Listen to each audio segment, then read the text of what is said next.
It's 2025, and honestly, grocery shopping in America feels like walking into a luxury store these days. I swear, the other day, I picked up a carton of eggs and had to double check the label to make sure it didn't come with a side of gold. Prices are insane.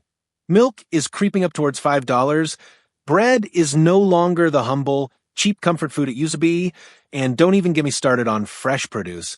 So, I thought, why not turn this painful reality into a challenge? Could I, in this era of ridiculous inflation, feed myself for an entire week on just $50? That's breakfast, lunch, dinner, 7 full days, 21 meals, without crossing that $50 line. No cheating, no fancy dinners out, no oops, I just grabbed a $7 latte moments. Just me, my budget, and the aisles of my local grocery store. I wanted to make this realistic too, so I decided on a few ground rules. Pantry staples like salt, pepper, oil, and spices were fair game. I think most people have those at home already, but everything else I needed for the week had to come from this $50. This wasn't about starving myself or eating instant ramen every meal. It was about proving that with planning, a little creativity, and a lot of discipline, it could actually be done. Before heading to the store, I did what any budget-conscious shopper should do. I planned. And by planned, I mean I sat down at my kitchen table with a cup of black coffee, my phone, and a notepad, and started mapping out exactly what I'd need to make it through the week without blowing the budget or getting bored to tears from eating the same thing over and over. Protein had to be the priority. It keeps you full and gives you energy, so I jotted down eggs, chicken thighs, and a couple of cans of beans. Then came the carbs, rice, pasta, maybe a loaf of bread. Veggies? I knew I'd need both fresh and frozen. Fresh for the flavor and crunch, frozen for the days when I just didn't feel like chopping anything or when my produce inevitably started to wilt. And of course, fruit. Bananas are usually a safe bet. Maybe some apples depending on the price. Finally, if there was any money left after that, I'd see about grabbing something to make life a little more interesting, maybe a small jar of peanut butter or some seasoning I was running low on. I also took a quick scroll through the weekly flyers for Walmart, Aldi, and my local discount store to see who had the best deals. I found chicken thighs on sale at Walmart and a decent deal on frozen veggies at Aldi, so I decided to split my trip between the two. It might cost me a little extra gas, but the savings would make up for it. Walking into Walmart, I felt like I was on a mission. The first stop was the egg section. I picked up a dozen large eggs for $4.89, wincing a little but reminding myself they'd go a long way for breakfasts and maybe even lunches. Next was the meat aisle. Chicken breasts were way too expensive, but chicken thighs were $1.49 a pound on sale. I grabbed a big pack for just under $8, enough for at least 5 dinners. Then came the rice, a big 2-pound bag of store-brand white rice for $2.68. It wasn't fancy, but it was cheap and filling. I tossed in 2 cans of black beans, 98 cents each, and felt my running total ticking upwards in my head. Frozen veggies were up next. I found a big bag of mixed vegetables for $3.98 and a bag of broccoli florets for $4.28. Fresh produce was trickier. Bananas were 59 cents a pound, so I got about a week's worth for $1.78.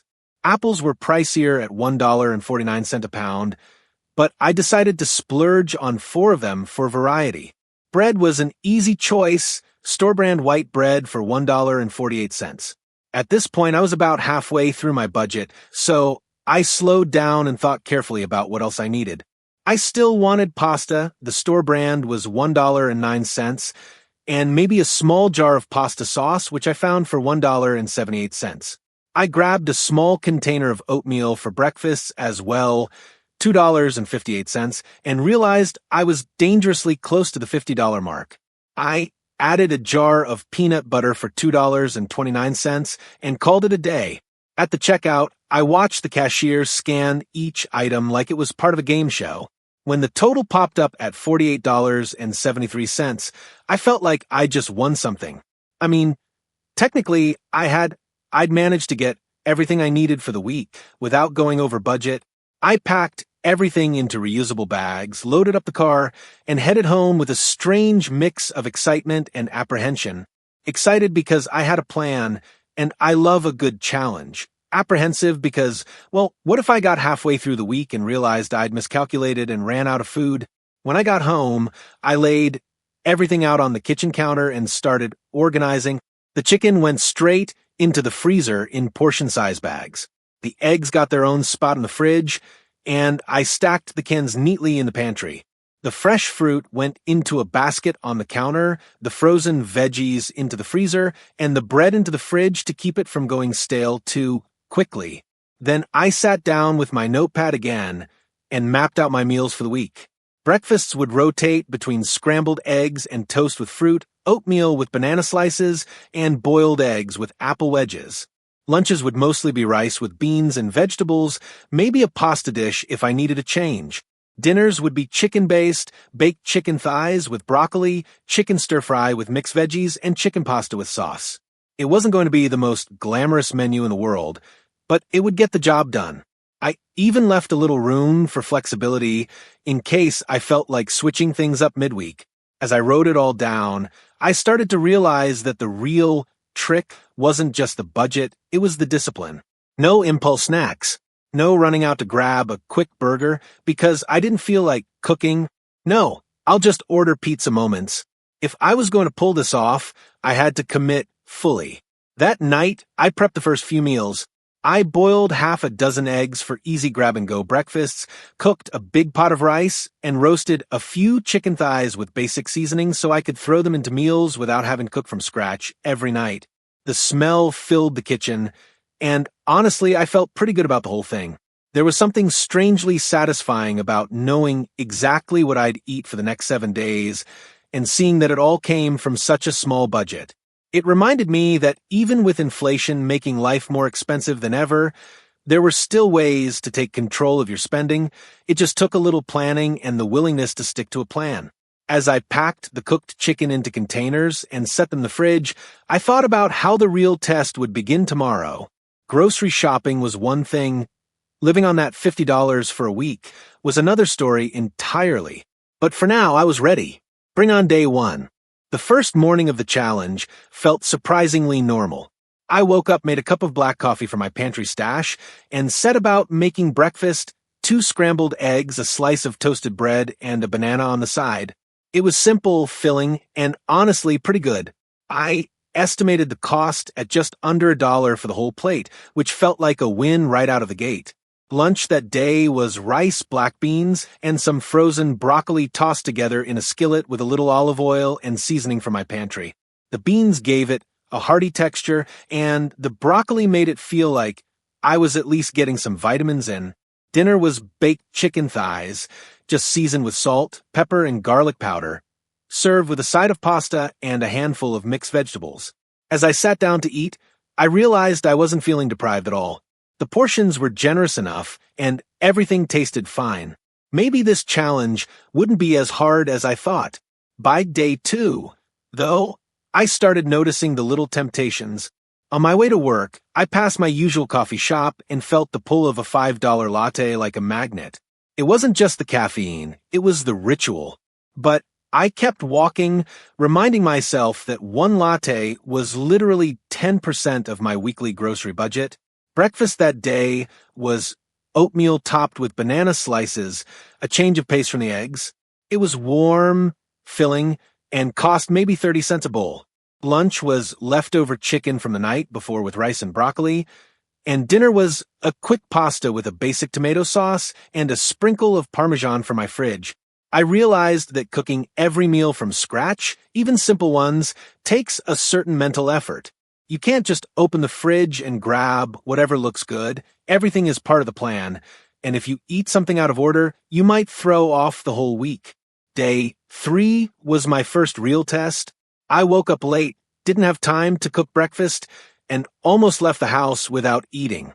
Normally, that would mean grabbing something on the go, but instead I threw 2 boiled eggs and an apple into my bag and ate them at my desk. Lunch was rice and beans again, this time with some mixed veggies sautéed in. Dinner was chicken stir-fry. I sliced up one of the thighs, tossed it in a hot pan with frozen broccoli, mixed veggies, soy sauce from my pantry, and served it over rice. It was delicious, but I did notice how much I was leaning on the same ingredients over and over. Still, that's part of the deal with a small budget. Variety takes a back seat to efficiency. By day 4, I started to feel the rhythm of the challenge. Breakfast was oatmeal again, but I mixed in some peanut butter for extra protein and flavor.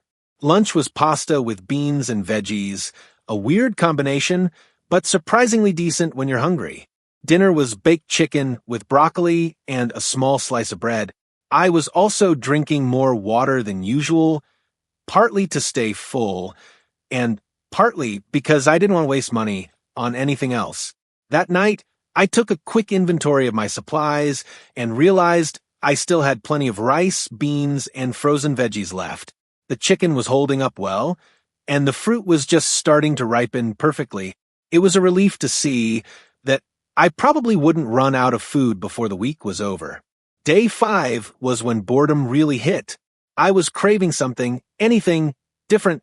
A slice of pizza, a burger, a salad that didn't come from a bag in the freezer. But instead of giving in, I tried to make my food feel a little more special. For breakfast, I made peanut butter toast with banana slices on top.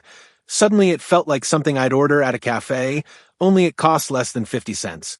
Lunch was chicken fried rice with leftover veggies, and dinner was pasta with a homemade sauce I made by adding spices and a pinch of sugar to the Jared sauce I bought earlier.